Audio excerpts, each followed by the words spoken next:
She adopted me when I was 4 days old and named me Amal, Hope. For 32 years, she was my entire world. The woman who sold her wedding jewelry to pay my school fees, who slept on the floor so I could have the only bed, who cried harder than I did when I got into medical college. I repaid her by selling her to a courtroom. The day after my wedding, my husband whispered, "Your mother's pension and the old house are worth crores. Why wait till she dies?" I laughed at first, then I listened.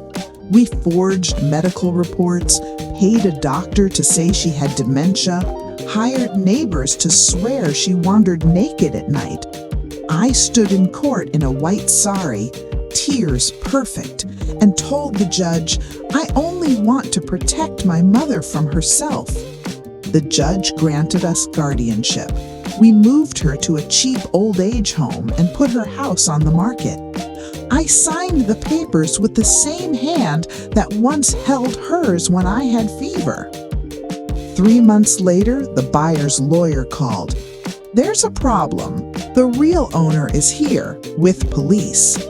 I reached the house and saw her standing on the porch, hair cut short, eyes hard like I'd never seen. Beside her stood a man in a crisp suit. "Amal," she said quietly, "meet Advocate Rahman. 30 years ago, I adopted you through his orphanage. I never told you the full truth. I also signed a trust. Every rupee I ever earned went into it.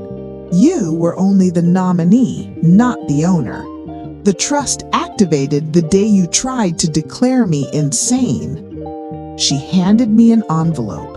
Inside, eviction notice for the old age home bill I hadn't paid, and a case for fraud, forgery, and elder abuse. I fell to my knees. "Ma, I'm sorry."